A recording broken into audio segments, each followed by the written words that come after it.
Será que o verso está falando mais para a gente? Ora, é claro que esse tipo de interpretação não era possível 100 anos atrás, 200 anos atrás, 500 anos atrás. Hã? Não era possível porque a gente não tinha a tecnologia de hoje. Tudo era apenas uma suposição. Tudo era apenas uma suposição, uma possibilidade futura. Porém, hoje nós estamos vendo diante dos nossos olhos, é palpável a tecnologia hoje. A gente vê, a gente toca nela. Então, isso é muito importante, queridos, porque o eterno Deus já poderia estar falando conosco numa profecia tão antiga, com mais de 2000 anos atrás. Falando já dos últimos dias e como seriam esses últimos dias, onde homem e máquinas... Estamos vivendo os dias proféticos daquela visão, aquela grande visão do grande imperador Nabucodonosor, em especial os dedos ali em parte de ferro e parte de barro. Agora, será que é só mesmo o sentido do cenário geopolítico que aquela visão estava retratando, ou existe algo a mais? Será que envolve um tema mais moderno e coisas que nós estamos vivendo nos dias de hoje, quando foi dito para não selar as palavras, para que selasse as palavras da profecia daquele livro, porque era para o fim dos dias, e depois o anjo Gabriel fala para João em Apocalipse, para não selar as palavras, porque o tempo está próximo. Será que é o que estamos vivendo agora? Fique conosco aqui até o final desse vídeo. Eu sou o Rabino Yosef Baru, trazendo mais esse vídeo.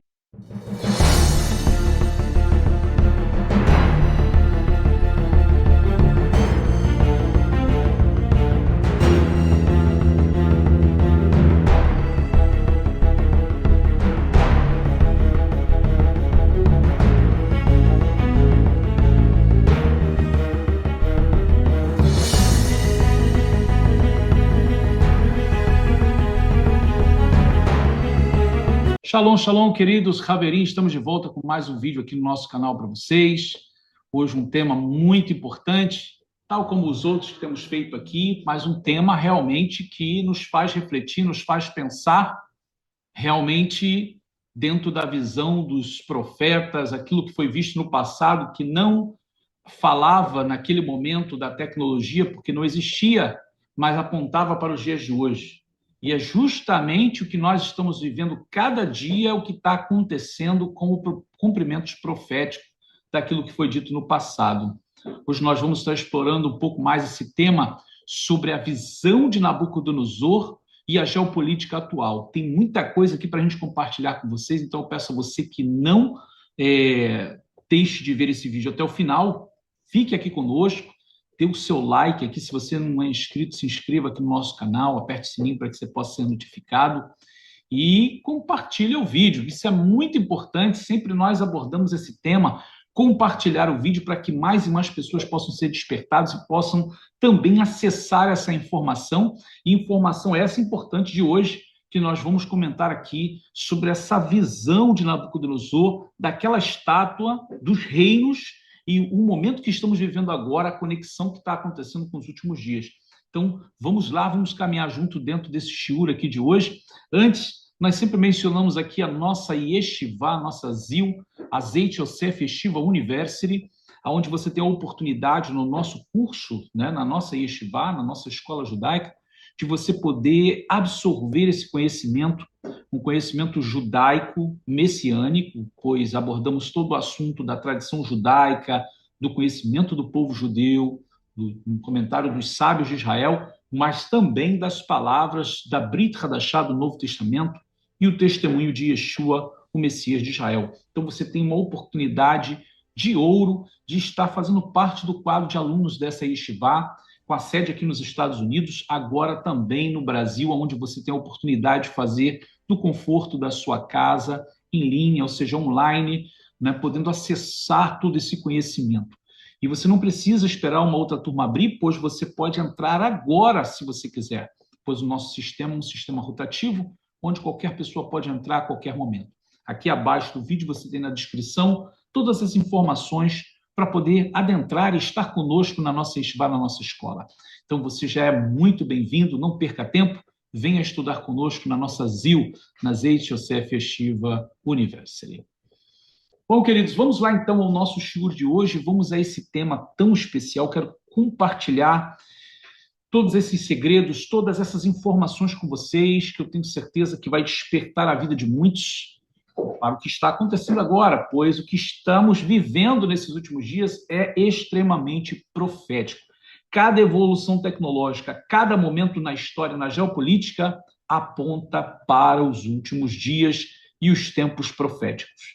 Então, nesse estudo que nós separamos, né, para cada um de vocês no dia de hoje, nós temos esse tema, um tema realmente que provoca, né? Geopolítica no Hachit, ou seja, a visão, a estátua da visão de Nabucodonosor e a geopolítica atual. Bom, é claro que para a gente poder compreender tudo isso, a gente precisa voltar lá atrás, né? Tudo começa na Babilônia com o imperador Nabucodonosor tendo um sonho revelador. Creio que todos aqui se lembram lá do livro do profeta Daniel. E nesse sonho, o Deus de Israel revela ao rei o decorrer dos reinos do mundo e o cenário dos tempos finais com a vinda do último e grande império, o reino que encherá o mundo todo, o reino do Messias de Israel, o Senhor Yeshua de Nazaré. O registro está no livro do profeta Daniel, que revela como a casa de Judá se estabeleceu na Babilônia por conta da queda do reino de Judá. E agora, um dos príncipes da casa judaica real, né, o profeta Daniel, que recebeu de Deus o dom de interpretações e visões, é chamado para interpretar a visão do imperador.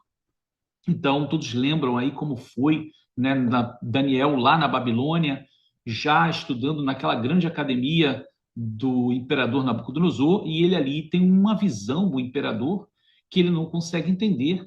E depois de chamar os sábios entendidos e ninguém conseguir revelar nada e ameaçá-los de morte, Daniel ora e Deus dá o sonho para ele e a interpretação do sonho.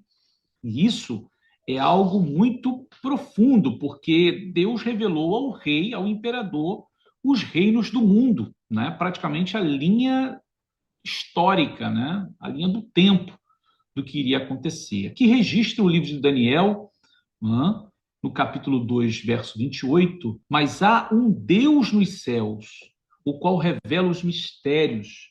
Ele, pois, fez saber ao rei Nabucodonosor o que há de acontecer nos últimos dias. Veja, Aharit Yomai, aqui a expressão em aramaico, referindo-se ao hebraico Aharit Yamim, os últimos dias. E o teu sonho e as visões da tua cabeça que tiveste na tua cama são estes. Você vê que aqui o termo Aharit Yomai, do aramaico, né, a equivalência do Aharit Yamim, do hebraico, é últimos dias. E esses últimos dias apontam para o que estamos vivendo, pois nós estamos vivendo os últimos dias. Últimos dias de quê? De toda essa contagem de anos desde a criação do mundo para a chegada do reino de Deus aqui na Terra. E eu falo reino de Deus palpável mesmo, porque o reino de Deus espiritualmente nós já estamos vivendo, mas palpável, onde seres humanos e toda a criação vai desfrutar de tudo que é de bom do reino de Deus, até no aspecto físico. Isso vai acontecer por ocasião da chegada do Messias de Israel, muito em breve, Kaor Beameno, muito em breve em nossos dias, né? Mas vamos continuar aqui para que você possa compreender aqui o andamento de toda essa profecia. Então, como nós vimos, a profecia é sobre os últimos dias, né? E qual foi a visão, nessa visão profética? Nabucodonosor vê essa estátua, né, essa imagem, cuja cabeça era de ouro, os peitos e os braços de prata, o ventre e as coxas de bronze ou cobre, as duas pernas de ferro e os pés em parte de barro e de ferro. E aí Daniel começa a revelar para o rei o sonho e dá a interpretação. Na interpretação, a cabeça de ouro, né, Zahav, a Babilônia, representava o próprio Nabucodonosor e também o reino, o império, aquele império presente. Logo depois de Nabucodonosor surgiria outro império, que é os peitos ali de prata, representando o império medo-persa. E aí ele vai dizer que depois dele vai vir o império de bronze, ou seja, no caso representado pela Grécia, e depois as pernas de ferro seria representado pelo Império Romano, né? Então, esses 4 impérios grandiosos que dominaram o mundo, eles vão ser retratados ali na estátua, e isso foi algo extraordinário que Nabucodonosor ele viu, num momento ele não entendeu, então ele queria saber a interpretação daquilo, porque ele sentiu que era algo revelador. Nenhum dos sábios pôde falar, então ele coloca à prova a todos e pensa: é todo mundo mentiroso aqui, ninguém mexe com o mundo espiritual aqui, vai morrer todo mundo. Então, quando Daniel está também no meio desse problema, né, ele agora se vê ameaçado. Então, precisamos orar, ele e os amigos oraram, e Deus deu o mesmo sonho, a mesma revelação para Daniel, mas deu também a interpretação. Então, Daniel começa a trazer essa interpretação para o rei, do que o rei vai ficar maravilhado. Como nós vimos aqui, ele começa a explicar, e o último passo, né, o último ponto aqui dessa visão, é que os pés da estátua eram em parte de ferro, ou seja, uma extensão das pernas do Império Romano, né, e em parte de barro. Então você vê ali uma certa firmeza e uma certa também debilidade, né? Uma certa fraqueza, pois o barro não é forte como o ferro. Nisso nós vamos entender na explicação do profeta Daniel o que seria esses pés em parte de ferro e parte de barro. Logo, como eu falei, para a gente poder ter uma visão geral, né? A cabeça ali representando a Babilônia, os peitos e os braços, o Império Medo-Persa. Interessante porque são 2 braços, né? Mostrando essas 2 etnias, medos e persas. Já a coxa, as 2 coxas e o ventre representando a Grécia, e as 2 pernas também representando Roma. Também é muito significativo, porque Roma também se dividiu em 2 impérios, o Império Romano Oriental e o Império Romano Ocidental. E a extensão, claro, dos pés, representando os últimos dias, os nossos dias, né? Então, essa é a grande revelação daquele momento, pois Daniel entende que, justamente como foi dito, e nos dias desses reis, ou seja, desses últimos reis, é que viria a pedra que foi cortada dos céus, sem ajuda de mão, e destruía toda a estátua e tudo, mas ela vinha direto no pé, justamente para mostrar que era naquele período da história que viria o reino dos céus, né? Agora, o que seria, né? O que significaria essa linguagem enigmática? E é por isso que a gente está trazendo essa drachá aqui para vocês, né? Essa palavra enigmática e, ao mesmo tempo, tão significativa. Por quê? Existem os argumentos tradicionais que eu vou abordar com vocês aqui. O que significa o barro e o ferro misturado? Se as pernas são de ferro e as pernas representam o Império Romano, logo o pé, que é uma extensão da perna, sendo de ferro, seria uma extensão do próprio Império Romano. Isso aí é uma coisa mais lógica. Agora, o que seria o barro ali junto? Né? O próprio Daniel também dá uma certa interpretação que nós vamos ver aqui.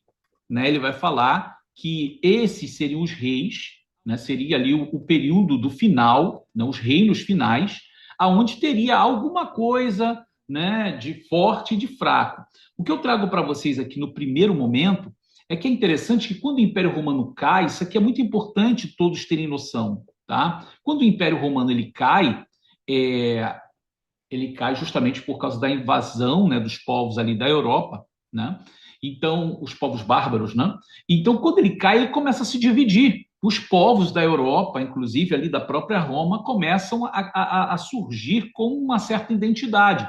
Então, você tem ali na própria Roma, a extensão amarelinha ali, os ostrogodos, aí você tem os burgúndios, alemanos, francos, saxões, lombardos, eslavos, anglo-saxões, bretões, você tem os suevos, os visigodos, os vândalos, e a outra parte, que seria a parte do Império Romano do Oriente, né, que aí vem os povos orientais. Eu estou focando um pouco aqui na Europa, justamente por onde estava Roma, e seria esse império que é representado ali pelas pernas de ferro. Então, logo ali, a gente já vê uma divisão dessas 2 pernas de ferro, ou seja, o Império Romano, já no período medieval, tá? Se fragmentando, ou seja, se dividindo. ou seja, justamente como os 10 dedos dos pés, no caso, ali, os dois pés juntos, né? Os 10 dedos em parte de barro e parte de ferro. Então, isso já seria a primeira análise nossa ao ver o que significaria ser esses reis do final. É claro que todos esses povos que eu falei aqui, eles vão dar origem às nações superpotências e potências de hoje, né? E aqui eu trago outras ideias e outras teorias. Seria dedos em parte de ferro, nações comunistas, e em parte de barro, democracia, ou seja, nações democráticas? Seria o Ocidente e o Oriente? Seria também o mundo livre e o Islã? Será que representaria isso? Será que representaria a liberdade e as ditaduras? Ou seja, são várias possibilidades que, no conjunto de ideias que nós vivemos hoje, é possível, né?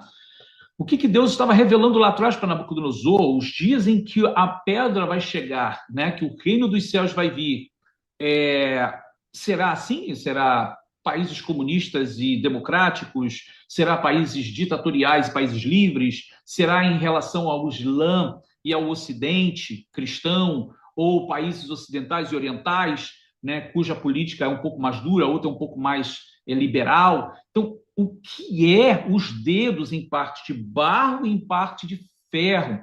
Todas essas teorias são possíveis, elas são possibilidades reais, e na realidade todas elas podem ser o significado, ou seja, o significado não ser uma coisa só, mas ser tudo isso, porque tudo isso é coerente com a ideia, né, de ser duro, de ser ferro e de ser barro, ser mais maleável, né?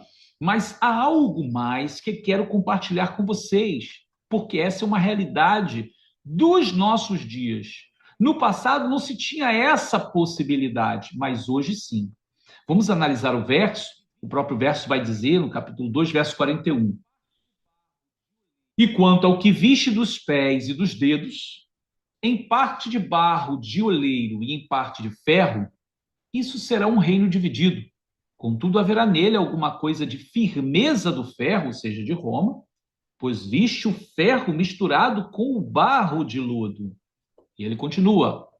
E como os dedos dos pés eram em parte de ferro e em parte de barro, assim por uma parte o reino será forte, e por outra parte será frágil. Foi justamente o que nós mencionamos aqui agora há pouco. Mas há algo mais que quero que vocês tenham uma noção. Olhe para essa possibilidade, queridos, porque tudo é variável, tudo é possível.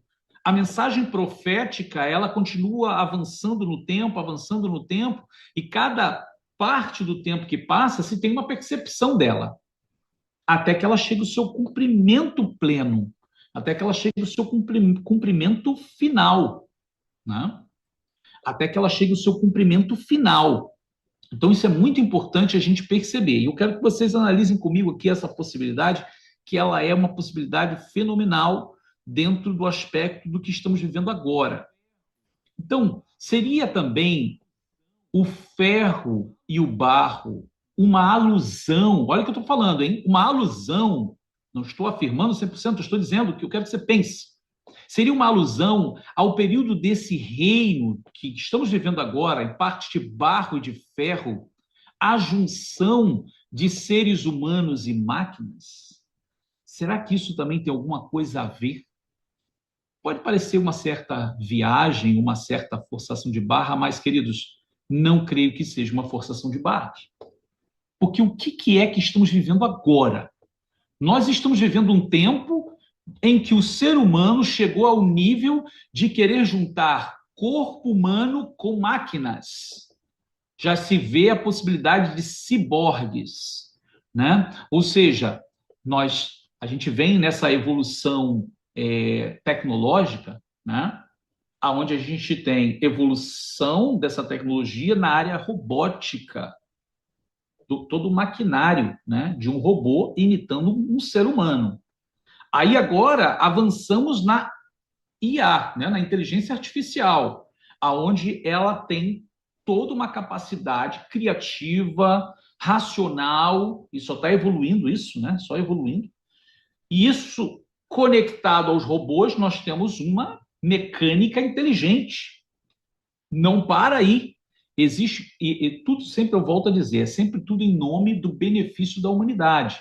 Né? Por exemplo, quando a gente vai falar do homem se mesclando com as máquinas, a gente vê pessoas que perderam uma perna ter uma perna mecânica, pessoas que perderam a mão ou o braço ter um braço mecânico, uma mão mecânica, né? E tudo vai envolvendo esse tema. Pessoas que de repente perderam o movimento das pernas, ter um chip, alguma coisa que possa, ou uma perna mecânica que possa fazer essa pessoa andar novamente, e assim sucessivamente.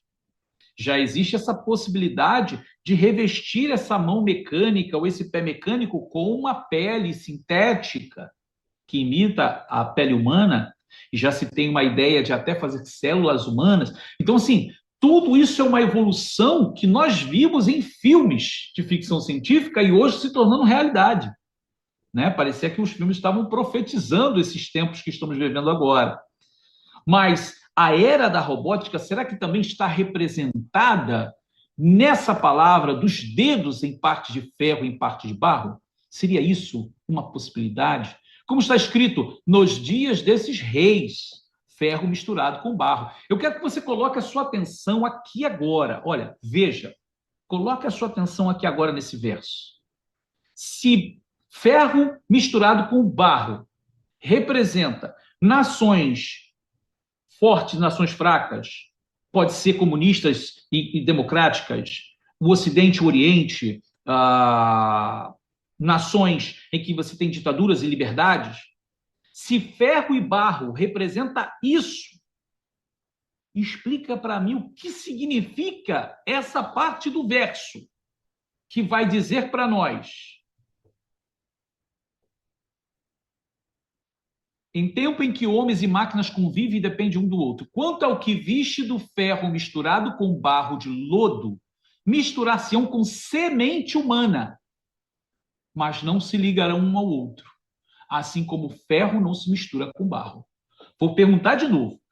Se na visão ferro misturado com barro de lodo representa as nações fortes e fracas, o que significaria misturar-se com semente humana? Como o verso aqui do 43 do capítulo 2 de Daniel está dizendo. Vou repetir o verso. Quanto ao que viste do ferro misturado com barro de lodo, já seriam as nações fortes e fracas. Misturar-se-ão com semente humana, mas não se ligarão um ao outro, assim como o ferro não se mistura com o barro. Será que o verso está falando mais para a gente? Ora, é claro que esse tipo de interpretação não era possível 100 anos atrás, 200 anos atrás, 500 anos atrás. Não era possível porque a gente não tinha a tecnologia de hoje. Tudo era apenas uma suposição. Tudo era apenas uma suposição, uma possibilidade futura. Porém, hoje nós estamos vendo diante dos nossos olhos, é palpável a tecnologia hoje. A gente vê, a gente toca nela. Então, isso é muito importante, queridos, porque o eterno Deus já poderia estar falando conosco numa profecia tão antiga, com mais de 2000 anos atrás, falando já dos últimos dias e como seriam esses últimos dias, onde homem e máquinas poderiam estar convivendo junto. E, claro, caminhando para um ápice, para um clímax, antes da vinda do Messias, antes da vinda do Senhor Yeshua. Eu digo do seu retorno, claro, do seu regresso. Porque a primeira vinda do Messias foi justamente no período das pernas de ferro, do período romano. Então, agora ele vem na finalização desse Império Romano, que é os dedos em parte de ferro, mas misturado com barro agora.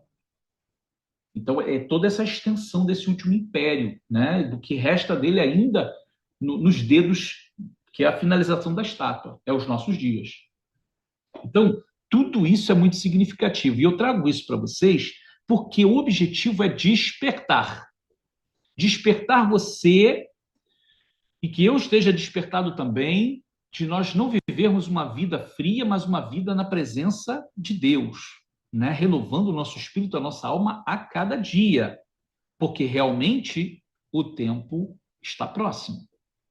Então, olhar para todo esse contexto, aonde a gente vê homens e máquinas convivendo juntos, isso aqui que está agora diante de você nessa tela é a realidade que mostra justamente a linguagem que foi usada para falar conosco. Shikut Meshumem, a abominação desoladora. O que seria a abominação desoladora? Isso é importante você parar para pensar. Como está escrito no próprio livro do profeta Daniel. Zroim mimenu yamdu vehilelu mikdash hamaoz vehisiru atamit venatinu hashikut meshumem. E os braços serão colocados sobre ele, que profanarão o santuário e a fortaleza, e tirarão o sacrifício contínuo, estabelecendo a abominação desoladora. Daniel capítulo 11, verso 31. Vocês lembram desse verso? E continua, ele diz, o 9, 27, ele firmará uma aliança com muitos por uma semana, e na metade da semana fará cessar o sacrifício e a oblação. Ou seja, o sacrifício ali é oferta de manjares, né, de vegetais. E sobre a asa das abominações virá o assolador. E isso até a consumação. E o que está determinado será derramado sobre o assolador. Agora, do que nós estamos falando? Eu volto aqui nesse tema, porque eu quero a sua atenção aqui agora com uma coisa. Olha, nós já mencionamos em vários estudos esse tema. O que é chamado de Even Bamaremain, a pedra no espelho d'água. Eu vou explicar novamente para você aqui, para você se lembrar. Nós temos aqui alguns vídeos que já fizemos. Fizemos um vídeo aqui, olha, sobre o terceiro tempo e os últimos dias, onde a gente explora bastante esse tema da pedra no espelho d'água. Então, veja, para que você possa entender como funciona a profecia no seu contexto bíblico. Mas eu quero aqui novamente fazer uma certa revisão com você desse assunto, só para você entender como funciona a profecia. A pedra no espelho d'água é aquele exemplo que a gente tem da pedrinha quando a gente joga na água, ela quica 2 ou 3 vezes, dependendo da força, até ela afundar. Assim funciona a profecia bíblica. Não é? Quando ali um anjo fala para Daniel sobre a abominação da desolação, do que ele estava falando? Estava falando do período dos Macabeus, período de Antíoco Epifânio IV, que profanou o templo colocando uma estátua de Zeus lá. Só que isso aconteceu lá, ou seja, a estátua de Zeus, onde ele proibiu os sacrifícios, sacrificou porcos no altar de Adonai, no templo em Jerusalém, e ergueu uma estátua de Zeus no altar.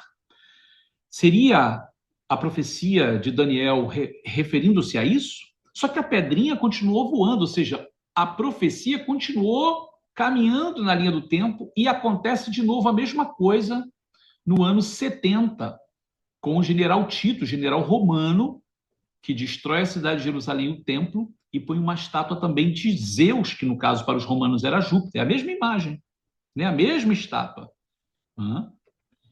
Ele coloca lá no ano 70, né, essa mesma imagem, que é a imagem de Zeus, só que os romanos chamavam de Júpiter. Só que a pedrinha continuou voando, e ela está voando até agora, porque ela ainda é para os últimos dias, aonde nós temos a descrição que o anti-Mashiach, o anticristo, que é chamada a besta que sobe do mar, ele vai fazer uma imagem para ele e vai querer colocar no templo de Deus, e vai querer ser adorado como Deus. Seria esse o objetivo final da profecia, quando a pedrinha vai cair dentro d'água, ou seja, vai cumprir-se plenamente o teor profético?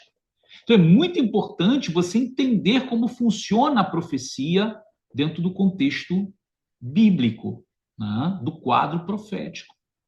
O Messias Yeshua disse: quando, pois, virdes a abominação da desolação de que falou o profeta Daniel está no lugar santo, quem lê, entenda. Mateus 24, 15. O que é o lugar santo? O lugar santo é o templo. Porque tanto na época de Antíoco, a imagem de Zeus foi colocada no templo. Os romanos colocaram a imagem de Júpiter no templo. Então o anticristo ele vai colocar a imagem dele aonde? No templo. A abominação da desolação é justamente a imagem da besta. no lugar santo. Então, para isso acontecer, tem que estar no lugar santo. Então, tem que ter o lugar santo, tem que ter o templo. E também Yeshua vai dizer em Mateus 24, 26, ele vai dizer assim, olha, se disserem para você que está no deserto, não vá lá onde ele está. Ou se disser que está no Heder Hadarim, e se disser que está no interior da casa, não acrediteis. Esse interior da casa representa o templo, né? Em hebraico é Heder Hadarim. E aqui nós temos ainda Apocalipse capítulo 11, verso 1, que diz, e foi-me dada uma cana semelhante a uma vara, e chegou o anjo e disse, levanta-te, mede o templo de Deus e o altar e os que nele adoram. Mais uma referência que vai mostrar para a gente que o templo vai ser erguido.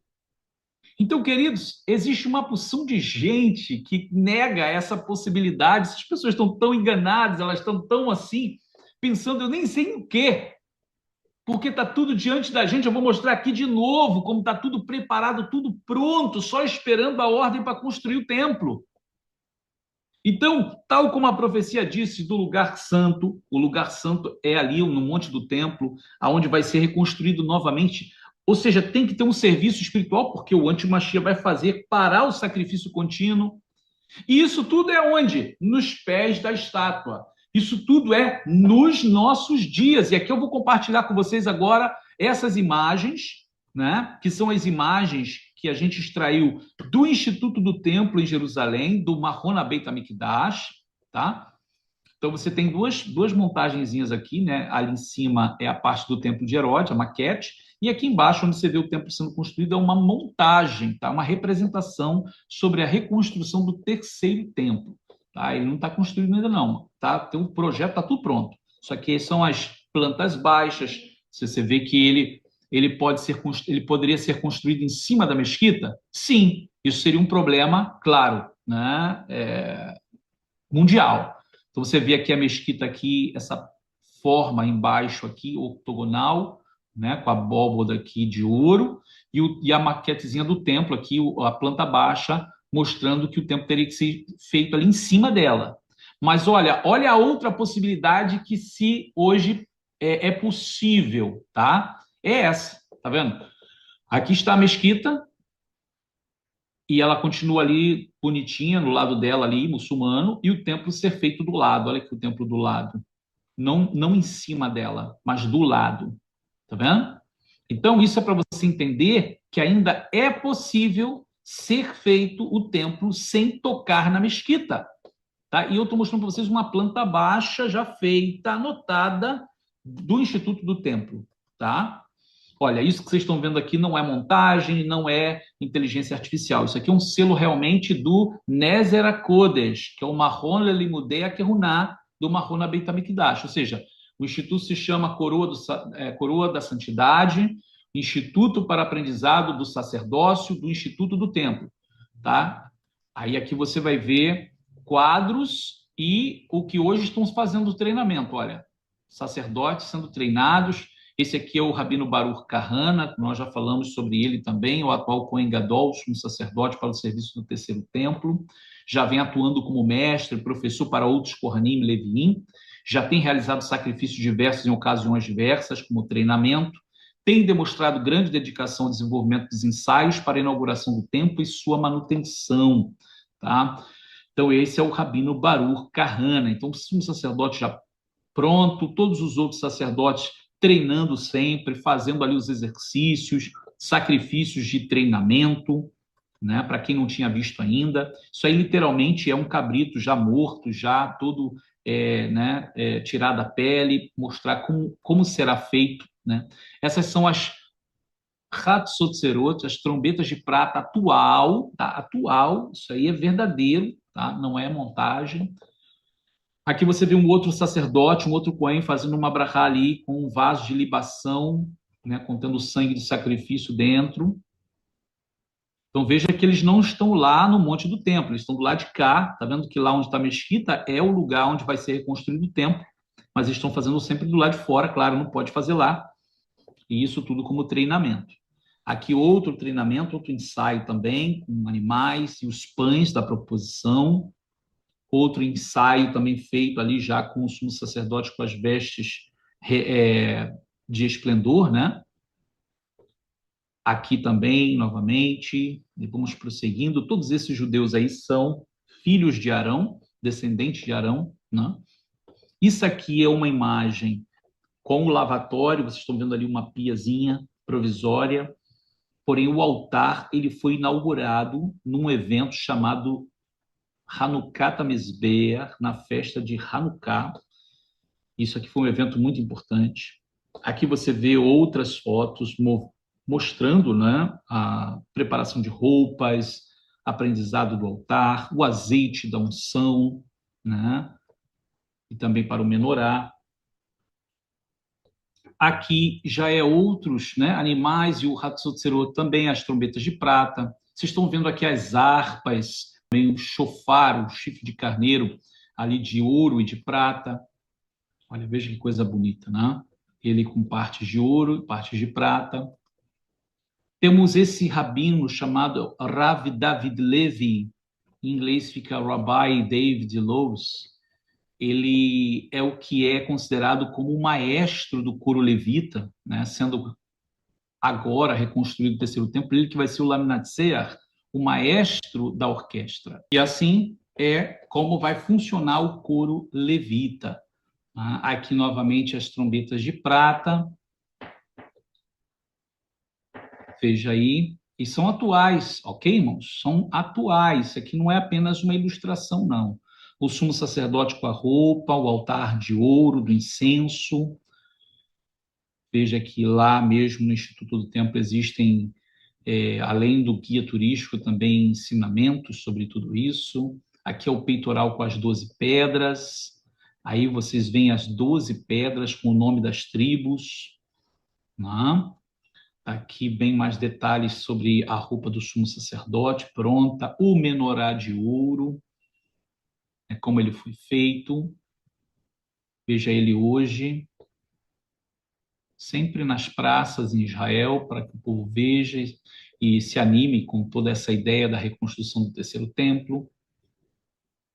Todos os utensílios já prontos, e aqui vocês veem a Arca da Aliança, isso aqui é uma réplica, claro, né? Já existe também a arca original, segundo, né, comentários do Instituto do Templo, que estaria de posse já de conhecimento do governo, a mesa dos pães, o lavatório, instrumentos aqui para o acendimento das velas do menorá, também a coroa de ouro que o sumo sacerdote usava em Yom Kippur. Todos esses instrumentos, todos esses vasos, vasilhas, tudo pronto para a reconstrução do terceiro templo. Você percebe que tudo se encaixa dentro do teor profético? Nós estamos vivendo ali na visão da estátua os pés, vivendo um tempo inimaginável há 100 anos atrás, de estarmos convivendo homens e máquinas, seja semente humana com ferro, além da geopolítica em si mesmo.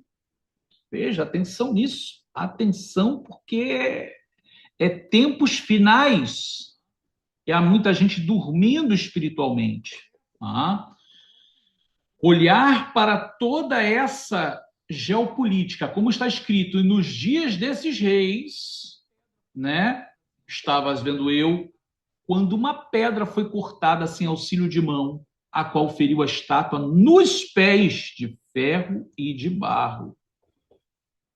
E o que acontece? Na visão de Nabucodonosor, essa pedra que vinha dos céus, que não foi lançada por mão humana nenhuma, destrói ali os dedos de barro e ferro, e toda aquela estátua cai e é desfeita como pó, levada pelo vento. Porém, a pedra, ela se enche, né? Ela cresce, se torna uma montanha gigante e enche todo mundo. Mas nos dias desses reis, o Deus dos céus levantará um reino que não será destruído jamais.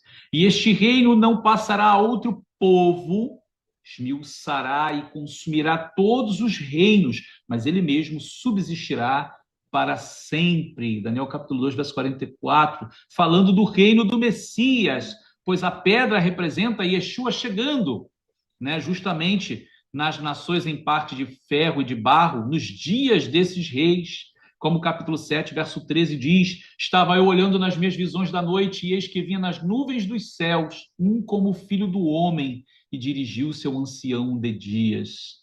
Veja que coisa extraordinária é a harmonia dos textos bíblicos. Verso 14: e foi-lhe dado o domínio e a honra e o reino para que todos os povos, nações e línguas o servissem. E o seu domínio é um domínio eterno que não passará, seu reino tal que não será destruído. Veja como os textos se harmonizam dentro do mesmo princípio.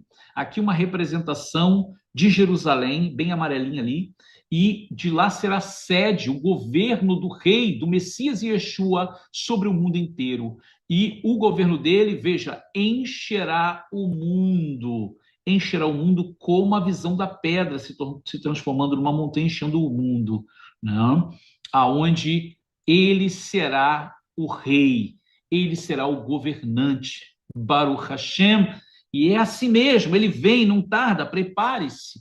Tudo isso foi para você entender que a volta do Senhor está próxima. Nós estamos vivendo os pés dessa estátua, os dedos em parte de ferro e barro. Nós temos a questão do mundo geopolítico, todo o cenário geopolítico, nações duras, nações mais maleáveis, partes democráticas, outras ainda socialistas, comunistas, ditatoriais, como os países muçulmanos, né, e outros países africanos. Porém, também estamos vivendo um tempo da semente humana misturada com ferro, ou seja, se mescla, mas não se mistura, não adere um ao outro, mostrando que nós estamos vivendo um tempo de tecnologia, de avanço tecnológico monstruoso. E tudo isso já tinha sido profetizado. O templo já está para ser erguido, tudo está pronto para a abominação desoladora, a imagem da besta, e eu e você aqui nesse cenário mundial, né, com a nossa vida espiritual, o que devemos fazer, o como devemos proceder.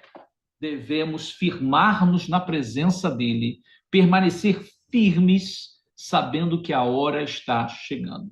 Bom, queridos, nós vamos terminando o nosso vídeo por aqui. Eu espero que esse vídeo tenha acrescentado mais o seu conhecimento, despertado você para olhar todas as possibilidades do quadro profético, considerar o que o verso diz, semente humana misturada ali com ferro, barro. Nós estamos vivendo esse tempo. Que o Eterno vos abençoe. Nós vamos terminando por aqui. Não esqueça o seu like, de se inscrever no nosso canal se você não é inscrito, de compartilhar esses vídeos. Tenho certeza que vai ser uma bênção para quem receber. Olha aqui na descrição do nosso vídeo, né, sobre a nossa Yeshivá, os nossos cursos, para abençoar a sua vida. Bom, nós vamos terminando por aqui. Nos vemos no nosso próximo vídeo. Shalom, shalom.